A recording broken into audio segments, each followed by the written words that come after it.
Hello, brothers and sisters from the Mesa ASL branch. I hope you all are doing well, because I am. My name is Sister Moulton, and Sister Christina Granberry, the Relief Society president, contacted me and asked if I would sign this week's lesson, and I was happy to do so. This week's topic is Turn to the Lord, given by Second Counselor in the Presiding Bishopric, Bishop W. Christopher Waddell, from October 2017, General Conference.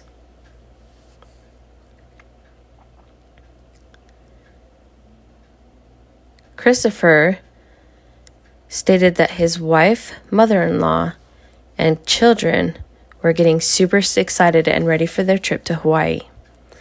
They had been excited for several days. However, unfortunately, their youngest son,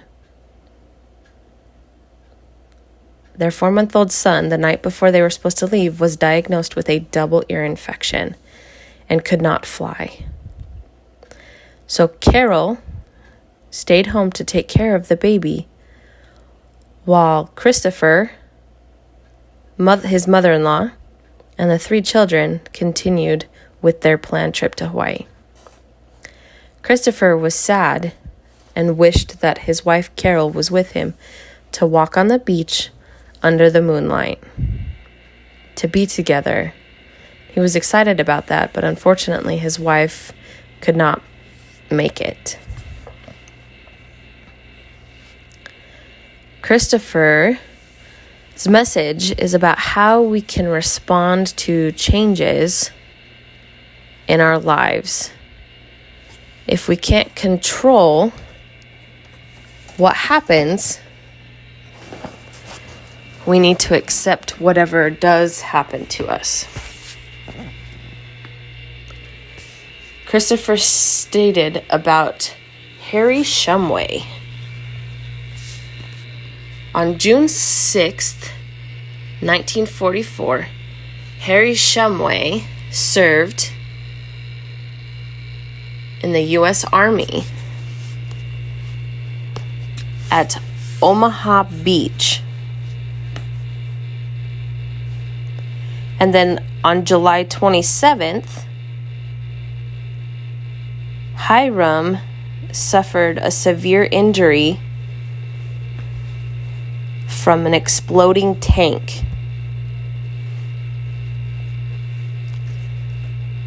He was put into the hospital and had to stay for 3 years to receive rehab, and during that time he became blind.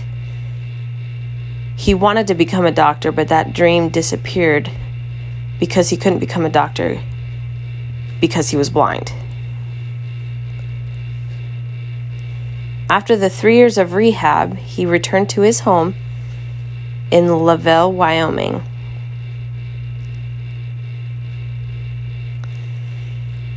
He was determined to move along, get married, and support a family. He proposed to his sweetheart by telling her that if you would read the mail, fold the socks or sort the socks, and drive the car, I could do the rest. The 2 of them were later married and sealed in the Salt Lake City Temple, and ultimately blessed with 8 beautiful children. Brother Shumway eventually found work in Baltimore, Maryland, as a rehab counselor for the blind, and helped them, blind people, find work.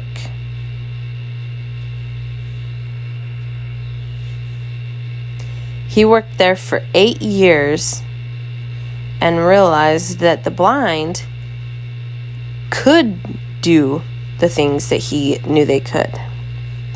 After that, he returned to Wyoming to work as the State Director of Education for the deaf and blind for 32 years. During that time, he served as the bishop of the Cheyenne First Ward and later became the stake patriarch for 17 years. As soon as he retired, Hiram Shumway and his wife served a mission as the senior couple in the London, England mission.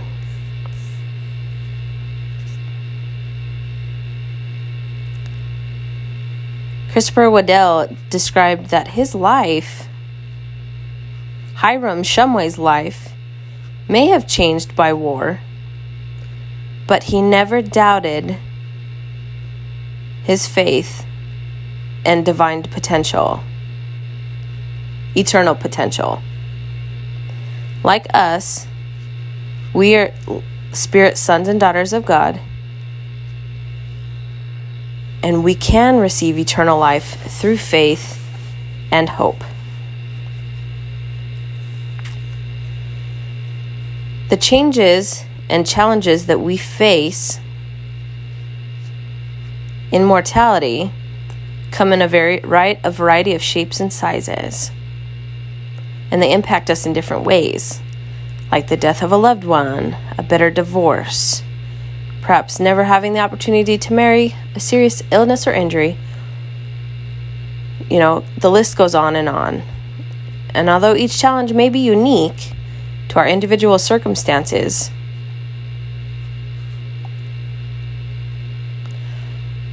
life may be hard, but hope and peace are always available through the atoning sacrifice of Jesus Christ. He can heal our wounded hearts. He knows what we need and when we need it.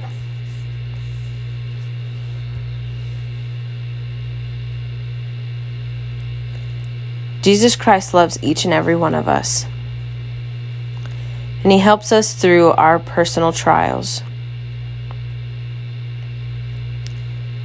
Elder Dallin H. Oakes taught that healing blessings come in many ways, each suited to our individual needs.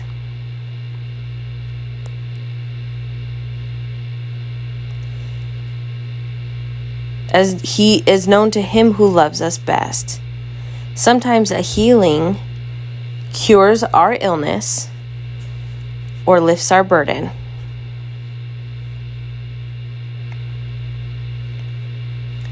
But sometimes we're healed by given strength or understanding or patience to bear the burdens that was placed upon us. Alma the Younger taught this sacred truth when he said, "I do know that whatsoever shall put their trust in God shall be supported in their trials and their troubles and their afflictions, and shall be lifted up at the last day."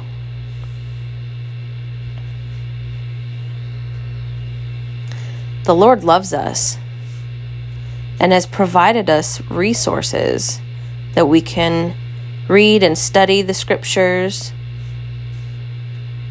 read the general conference talks, frequent prayer, sincere prayer and fasting, worthily partaking of the sacrament, regular temple attendance, priesthood blessings, and counsel for our needs. Elder Richard G. Scott taught this eternal truth: that true enduring happiness, with the accompanying strength, courage, and capacity to overcome the most challenging difficulties, comes from a life centered in Jesus Christ. There is no guarantee of overnight results, but there is absolute assurance that in the Lord's time, solutions will come, peace will prevail, and emptiness will be filled.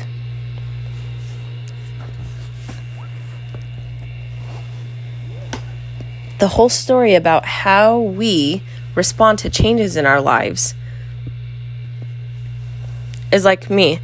I have my personal trials that I face, and I get frustrated, and sometimes I grieve.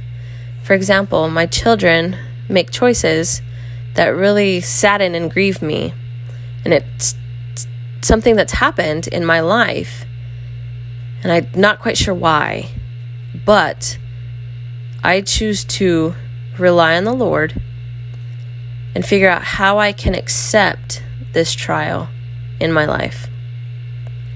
I hope that each of you remember to follow Jesus Christ, rely on the Lord, especially if you get frustrated with the trials you're facing. But never forget that Jesus loves each and every one of you. I know this church is true. And be patient and understanding in how we can overcome our problems. I know the church is true, and I leave this with you in the name of Jesus Christ. Amen.